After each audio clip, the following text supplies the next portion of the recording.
Retail में 51% विदेशी पूंजी निवेश को अनुमति दे करके और डीजल में 5 रुपए प्रति लीटर बढ़ा करके रसोई गैस का दाम करीब करीब दुगना कर करके केंद्र सरकार ने आम आदमी की जेब पर डाका डाला है। प्रधानमंत्री जी आत्म प्रशंसा की सारी सीमाएं लाग करके ये कहते हैं कि हम जाएंगे तो जाएंगे लेकिन लड़ते हुए जाएंगे। आर पार की लड़ाई की घोषणा मानो उन्होंने कर दी। कितना अच्छा होता कि वो देश के लिए लड़ते हुए जाते तो हिंदुस्तान उनको युगों के लिए याद करता है। कोई उनको सिंहावतार का नाम दे रहा है, कोई उनकी आवाज को सिंह गर्जना का नाम दे रहा है, सिंहनाद का नाम दे रहा है। ये कायरता पूर्ण काम कर रहे हैं।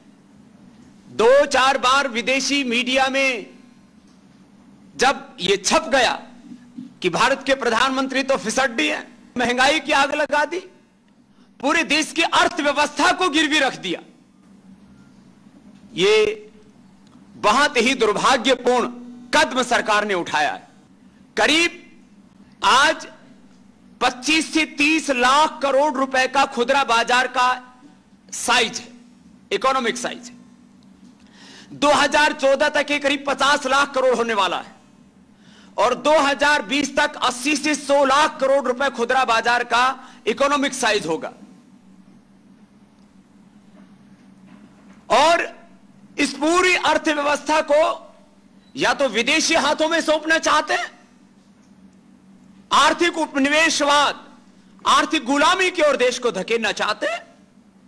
पहले राजनीतिक उपनिवेशवाद था, पॉलिटिकल कॉलोनाइजेशन था, अब इकोनॉमिक कॉलोनाइजेशन के तहत देश को आर्थिक गुलामी की ओर हमारे प्रधानमंत्री धकेलना चाहते हैं। देश में 1 करोड़ 40 लाख खुदरा दुकानें हैं। 4 से 5 करोड़ लोग उन दुकानों के ऊपर काम करते हैं और उनसे जुड़े करीब 25 करोड़ लोगों की रोजी रोटी, आजीविका का साधन है वो। और सबको सड़कों पर लाना चाहते प्रधानमंत्री जी। और यह हमारा आरोप नहीं है, ऐसा हो चुका है। थाईलैंड जिसकी आबादी मात्र 7 करोड़ है, जैसे वहां पर रिटेल में एफडीआई की अनुमति मिली, 60,000 दुकानें वहां बंद हो गई। अमेरिका जिसका को अपना आदर्श मॉडल मान करके काम करना चाहते हैं, अमेरिका में कैलिफोर्निया और शिकागो में नए वॉलमार्ट खोलने के ऊपर प्रतिबंध लगा दिया गया है। ये कहां ले जाना चाहते हैं हिंदुस्तान को? इनको पूंजी चाहिए तो देश की पूंजी देश को क्यों नहीं दिलाते?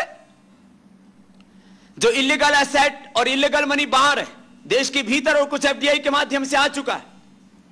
हम तो कहते हैं एफडीआई में जो पैसा आ रहा है उसके वास्तविक मालिकों का नाम बताने से डरते हैं। अब ये विदेशी पैसा कमाएगा, देश के ही बेईमान लोगों का काला धन एफडीआई के माध्यम से आएगा और पहले उन देश के बेईमान लोगों ने घोटाले करके, हवाले करके, भ्रष्टाचार करके, प्राकृतिक संसाधनों को लूट करके लाखों करोड़ जमा किए। अब वही लोग एफडीआई के माध्यम से ये सारे देश की अर्थव्यवस्था पर यहां कब्जा कर लेंगे। तो एफडीआई आपको लाना है, लाइए, लेकिन पहले एफडीआई में वास्तविक मालिकों उसका कौन है इसका प्रावधान कीजिए और रिटेल में मत लाइए, प्रोडक्शन में लाइए। आपको लाना ही है। पहली बात तो किसी पूंजी की जरूरत ही नहीं है और लाना ही है तो प्रोडक्शन में लेकर के आइए। मैं तो कहता हूं जिन्होंने 2G घोटाला किया, कॉमनवेल्थ घोटाला किया और अब कोयला घोटाला, तो उसमें तो बहुतों का मुंह काला है। और ये तो एक कोयला घोटाले की बात नहीं, ऐसे 20,000 से ज्यादा वो भू संपदाएं जिनकी कीमत 20,000 लाख करोड़ रुपए से ज्यादा है। 90 की ही कीमत करीब 20,000 लाख करोड़ रुपए है। अपने देश की पूंजी दिलाओ। करीब 100 बड़े घोटाले करने वालों को पकड़ लो, उन्हीं से 16 करोड़ रुपए की वसूली हो जाएगी, जिन्होंने घोटाले करके, हवाले करके भू संपदाओं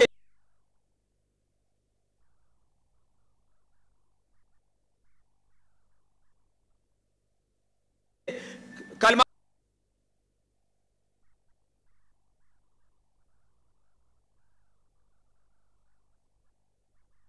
जैसे खिलाड़ियों या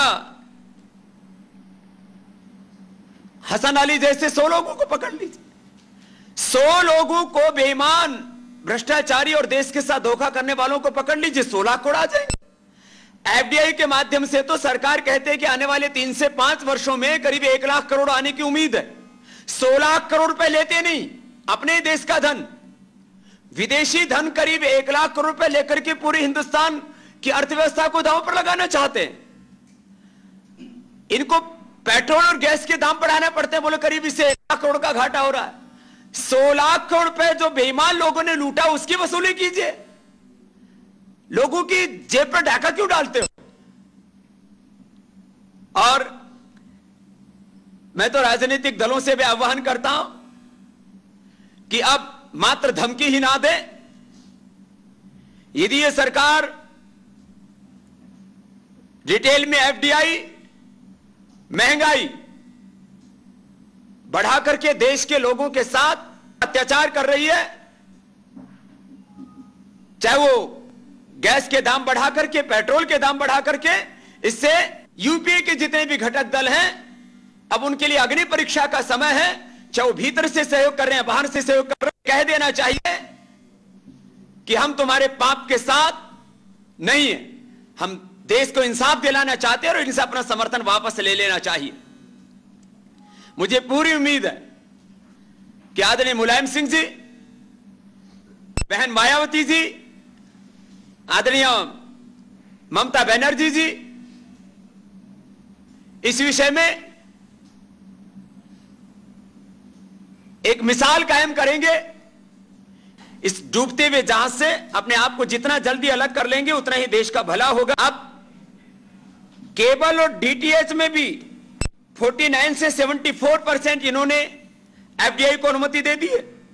अब जो विदेशी कंपनियां और साम्राज्यवादी ताकतें चाहेंगी वही हमें दिखाएंगी, जो वो चाहेंगी वही हमें खिलाएंगी, क्योंकि 30% ही भारत से खरीदना उनके लिए अनिवार्य होगा कानूनन तौर पर। 70% वो बाहर से ही लेकर के आएंगी, चाइना और दूसरे देशों से। जो विदेशी कंपनियां दिखाएंगी वो हमें देखना पड़ेगा, जो खिलाएंगी वो खाना पड़ेगा। जिधर उड़ाएंगे, एविएशन में भी उनको अनुमति दे दी, उधर हमें जाना पड़ेगा।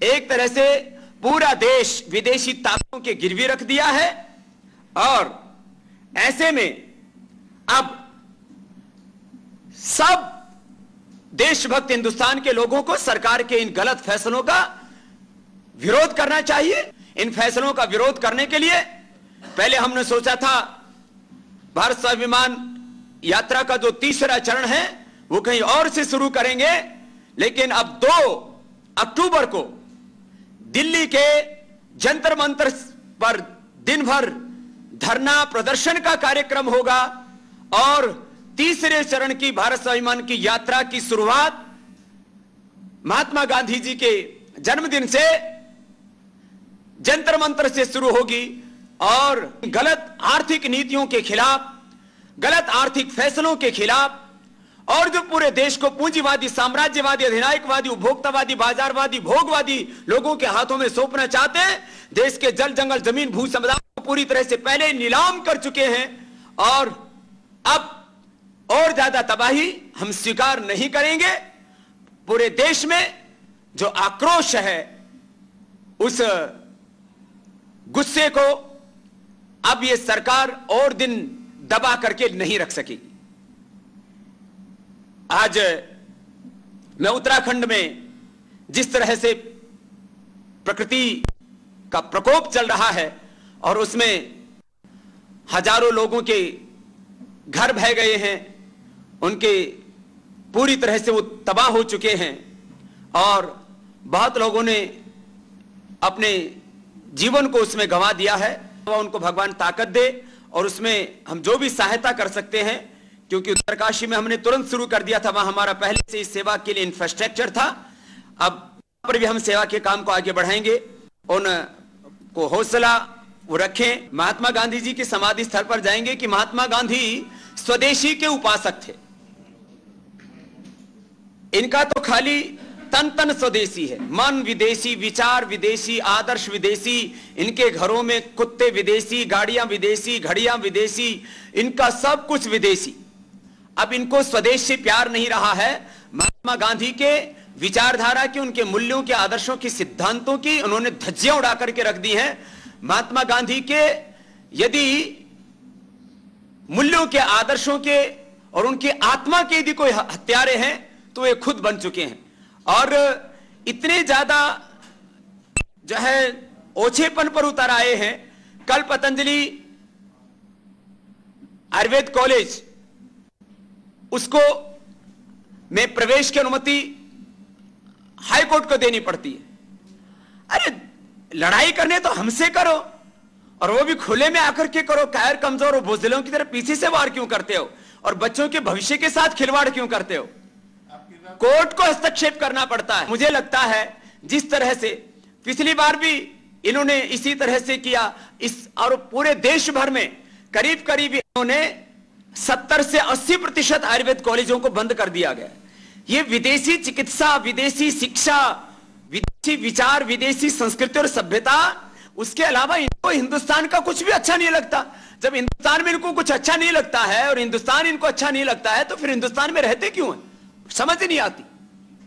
मुझे पूरी उम्मीद है कि वो जन भावनाओं का सम्मान करेंगे इस बार। और क्योंकि ये जो फैसले हैं, प्रधानमंत्री जी ने ऐसे ही नहीं कह दिया है जाएंगे तो जाएंगे, लेकिन लड़ते हुए जाएंगे विदेशी कंपनियों के लिए और पूंजीपतियों के लिए। क्योंकि इसमें 2020 तक करीब 80 से 100 लाख करोड़ रुपए, मैंने कहा, बाजार दिख रहा है। तो सारी देश की अर्थव्यवस्था को जब नीलाम कर रहे हैं तो छोटी बात तो नहीं। मुझे लगता है कि इसमें जो है राजनीतिक पार्टियां बहुत सोच समझ करके इस अग्नि परीक्षा में देश के लोगों के साथ खड़ी होंगी। ये पूरी डिटेल है मेरे पास। हिंदुस्तान में 3% ऑर्गेनाइज सेक्टर में जो है ये खुदरा बाजार है। ऑर्गेनाइज सेक्टर में 3% खुदरा बाजार पर उनका कब्जा है।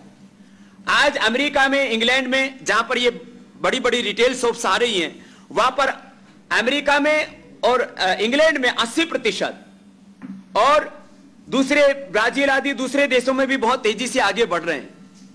तो क्या हम हिंदुस्तान में देश के करोड़ों लोगों के भविष्य को दांव पर लगा करके और पूरी अर्थव्यवस्था को विदेशी हाथों में सौंप दें, पूरे देश को ही एक तरह से नीलाम कर दें, आर्थिक गुलामी की ओर देश को लेकर के जाएं? ये इस बार के जो इनके फैसले हैं, ये बहुत ही खतरनाक हैं, और इनके परिणाम, इनके अंजाम इतने खतरनाक होंगे, फिर वापस नहीं हाथ खींच सकते।